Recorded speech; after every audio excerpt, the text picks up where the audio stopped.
Hello बेटा। आज हम ज्योमेट्रिकल ऑप्टिक्स के अंदर डिस्कस करेंगे लॉज ऑफ रिफ्लेक्शन। हम डिस्कस करेंगे लॉज ऑफ रिफ्लेक्शन।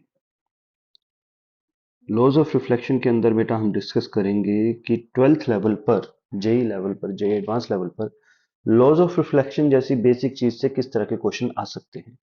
सबसे पहले बेटा हम यही डिस्कस कर लेते हैं कि लॉज ऑफ रिफ्लेक्शन क्या होते हैं। आई होप आपको याद होगा।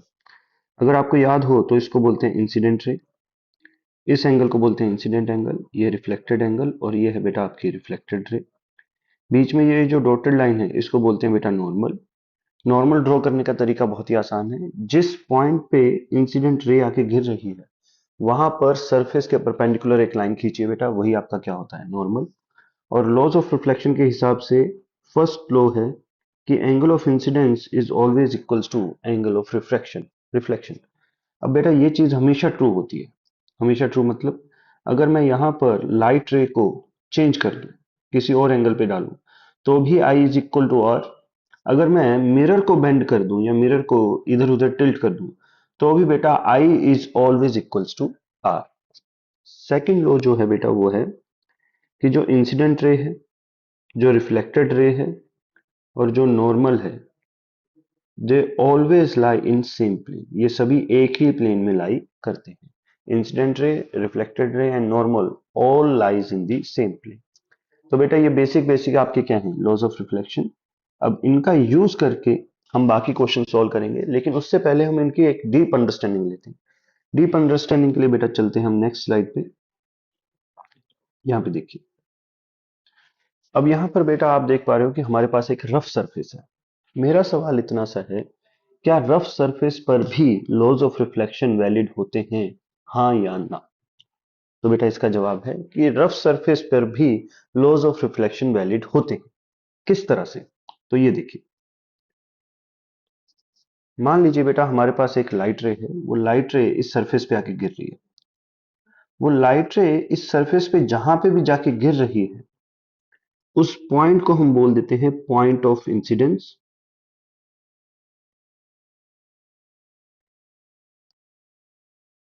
और उस पॉइंट पर सरफेस के छोटे से हिस्से को लेंगे, और उस छोटे से हिस्से के परपेंडिकुलर हम एक नॉर्मल ड्रॉ करेंगे।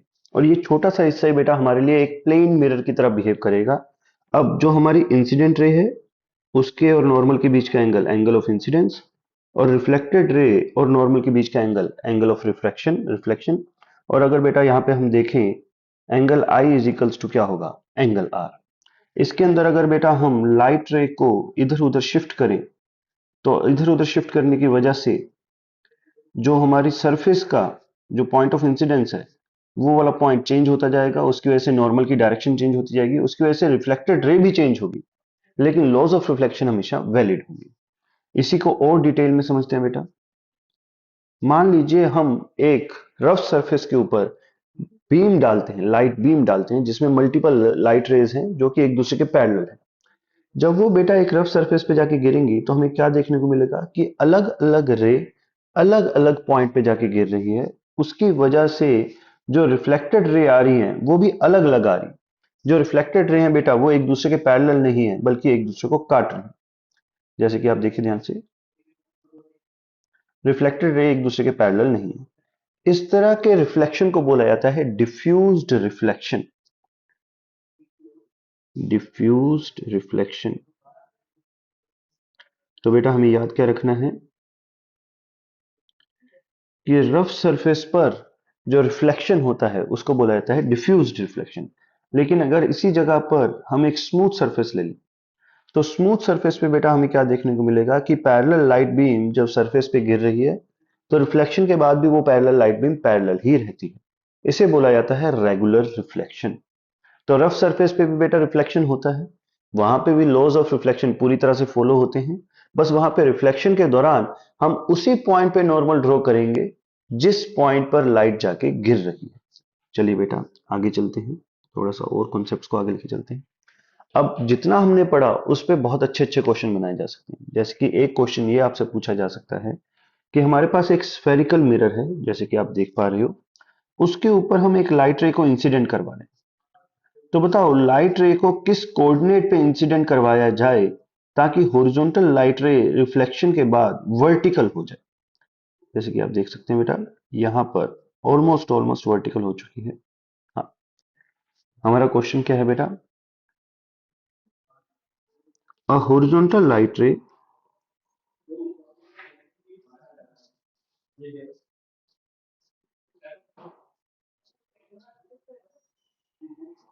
becomes vertical after reflection. What are the coordinates of point of incidence? अब बेटा इस क्वेश्चन को हमें सॉल्व करना है। ओके, अब हम कैसे ढूंढें कि ये जो पॉइंट ऑफ इंसिडेंस है इसके कोऑर्डिनेट्स क्या होंगे? सिंपली बेटा आपको क्या करना है, आप इस तरह से देखिए कि ये वाला एंगल है हमारे पास एंगल ऑफ इंसिडेंस, ये वाला एंगल है एंगल ऑफ रिफ्लेक्शन।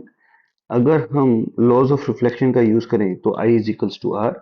लेकिन अगर हम ये देखें कि हमारी इंसिडेंट रे हॉरिजॉन्टल है, रिफ्लेक्टेड रे वर्टिकल है, तो उस हिसाब से I प्लस आर,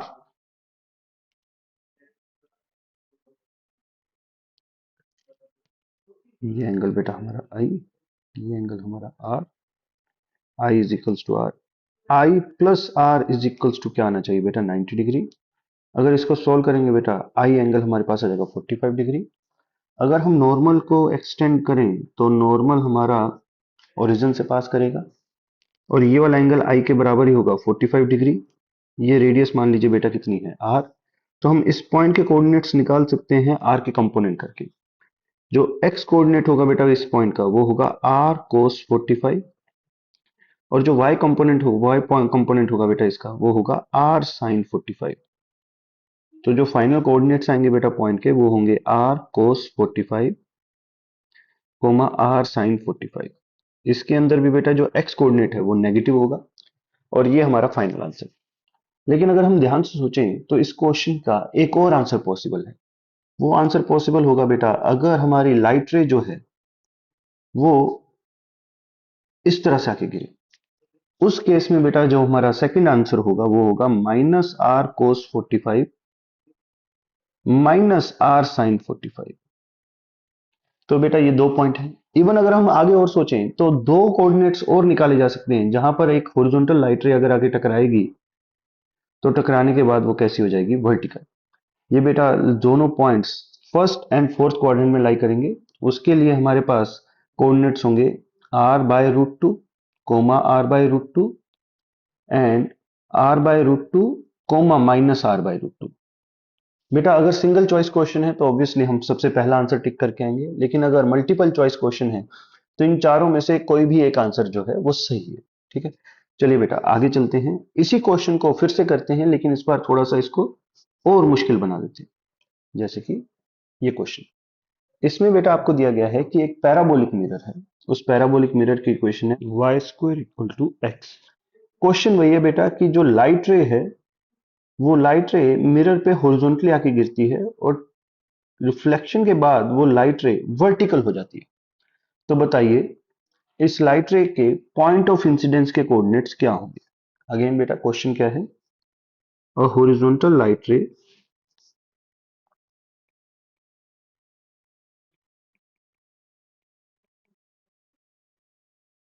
becomes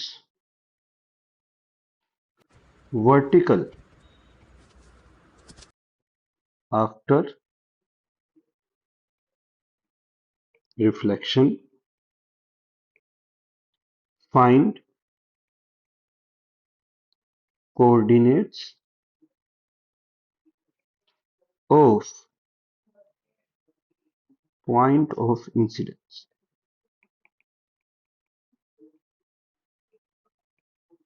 ठीक है, अब ध्यान से देखेंगे। अब इस क्वेश्चन को कैसे सॉल्व करें हम? तो इसमें हम वो चीज जो पहले कर रहे थे वो वैसे ही करेंगे।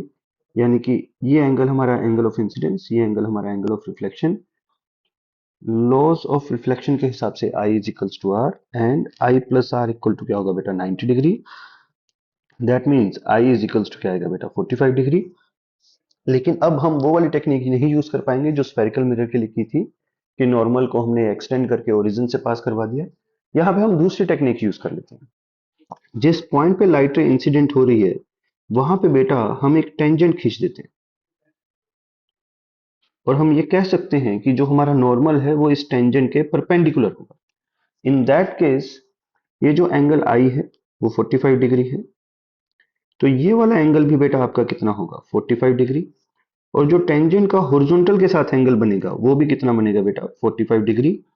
इसका मतलब जो टेंजेंट की स्लोप है वो हम निकाल सकते हैं as tan theta which is equals to tan 45 degree that is equals to 1। यानी कि जिस भी पॉइंट पे इंसिडेंट हो रहा है वहां पे स्लोप 1 के बराबर होगी। अब इसको सॉल्व कर लेते हैं बेटा। हमें ऑलरेडी इस पैराबोला की इक्वेशन दी गई है। पैराबोला की इक्वेशन दी गई है बेटा y square equal to X. अगर y square equal to X है तो y इक्वल्स टू क्या है बेटा अंडर रूट एक्स। और इसका यूज कर लेते हैं। यूज कैसे करते हैं, स्लोप निकालने के लिए हम लिख सकते हैं dy by D X. dy by D X करेंगे बेटा d under root X by D X that is equals to 1 by two X raised to power minus 1 by two that is equals to 1। In that case 1 by under root X equal to 2 and x is equals to 1 by 4। तो बेटा हमारे पास x coordinate आ गया उस point का जहां पर light incident हो रही है। x को इस इक्वेशन में पुट कर दो तो आपके पास y की वैल्यू आ जाएगी that is equals to 1 by 2। तो फाइनल हमारे पास कोऑर्डिनेट्स क्या है बेटा 1 बाई 4 कोमा 1 बाई 2।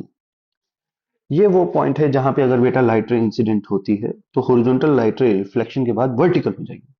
अब अगेन हम इसमें कह सकते हैं कि हमारे पास दो अलग अलग आंसर पॉसिबल हैं। एक आंसर फर्स्ट क्वाड्रेंट में होगा तो दूसरा आंसर बेटा थर्ड क्वाड्रेंट में होगा। और उसके कोऑर्डिनेट्स लिखने बहुत ही आसान है। फर्स्ट क्वाड्रेंट का आंसर है 1 बाई 4 कोमा 1 बाई 2, तो थर्ड क्वाड्रेंट का आंसर होगा 1 by 4 comma minus 1 by 2। These both answer are acceptable. इन दोनों पॉइंट्स पर अगर लाइट रे इंसिडेंट होगी तो रिफ्लेक्शन के बाद कैसी हो जाएगी बेटा वर्टिकल। हम इसको चेक भी कर सकते हैं कि हमारा आंसर सही है या गलत।